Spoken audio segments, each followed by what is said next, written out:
Assalamualaikum teman-teman, perkenalkan nama saya Novita Ramadhani Simanjunta dengan NIM 2101018. Di dalam video ini saya bertujuan ingin menyelesaikan tugas mata kuliah keterampilan berbahasa Indonesia dengan dosen pengampu Ibu Elvina MPD. Nah, di dalam video ini saya akan membahas tentang dongeng bahasa Indonesia tema 2 subtema 1 kelas 3 SD. Baiklah, mari kita saksikan materi ini.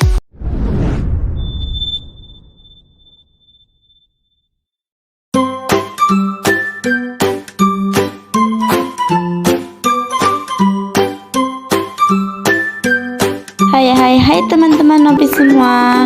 Sebelum kita masuk ke materi, Nopi mau menjelaskan tujuan pembelajaran kali ini. Nah, yang pertama, setelah kalian menonton video ini, diharapkan teman-teman bisa menguraikan pesan yang terkandung dalam dongeng, baik dalam bentuk tulisan maupun tulisan. Dan tujuan kedua, setelah kalian menonton video ini, diharapkan bisa mempraktikkan pesan moral yang terkandung dalam sebuah cerita dongeng. Oke teman-teman, Nopi mau nanya nih, siapa di sini yang suka membaca buku, terutama buku tentang dongeng? Atau siapa di sini yang suka diceritakan dongeng oleh ayah bundanya sebelum tidur? Banyak banget ya yang suka dongeng, termasuk Nopi juga. Nopi juga suka banget dongeng. Nah, teman-teman ada yang tahu nggak ya? Tapi dongeng itu apa sih? Nah, teman-teman, Nopi akan menjelaskan apa itu dongeng. Nah, pengertian dongeng itu banyak banget pengertiannya ya. Ada yang pertama, menurut KBBI atau Kamus Besar Bahasa Indonesia. Nah, menurut KBBI, dongeng adalah cerita yang tidak benar-benar terjadi. Untuk pengertian lainnya, dongeng itu adalah bentuk sastra lama yang bercerita tentang kejadian luar biasa dan bersifat fiksi. Fiksi itu adalah tidak nyata dan penuh khayalan serta imajinasi dan tidak benar-benar terjadi. Oke teman-teman, dongeng itu berfungsi yang pertama untuk menyampaikan pesan moral atau pesan mendidik untuk pembacanya. Yang kedua, dongeng sebagai hiburan bagi pembacanya.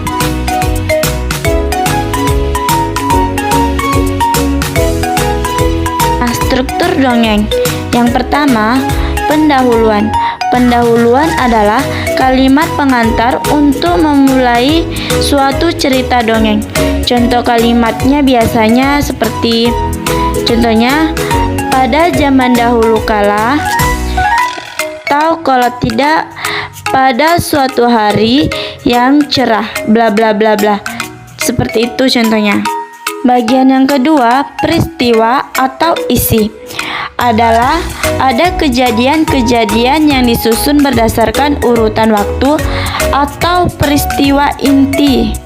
Nah, bagian struktur ketiga, penutup. Penutup adalah kalimat untuk mengakhiri sebuah cerita dongeng. Biasanya memakai kalimat seperti ini loh teman-teman. Kalau kalian biasa mendengar dongeng, contohnya kalimatnya, akhirnya mereka hidup selamanya. Nah, seperti itu contohnya.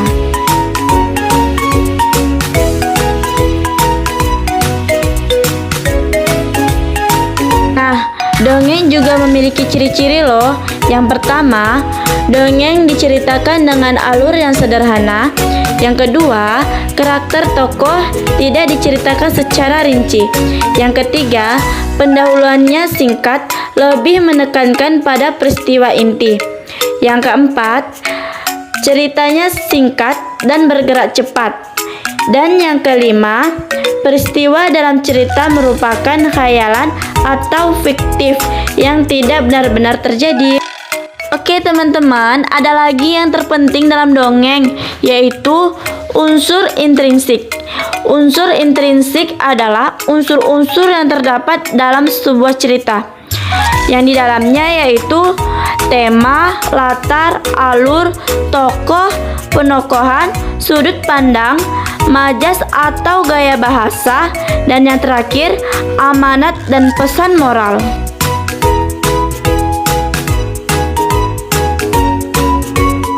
Nah, kesimpulan dari materi dalam video ini dapat kita simpulkan, dongeng merupakan salah satu cerita fiksi atau bersifat khayalan dan tidak benar-benar terjadi.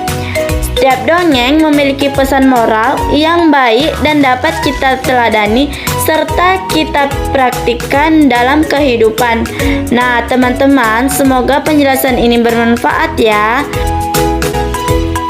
Pesannya adalah tetap jaga kesehatan, tetap jaga semangat, tetap belajar. Sekian video ini, terima kasih. Baiklah, itulah tadi materi dari saya. Semoga bermanfaat bagi kita semua. Baiklah, saya akan akhiri. Assalamualaikum warahmatullahi wabarakatuh.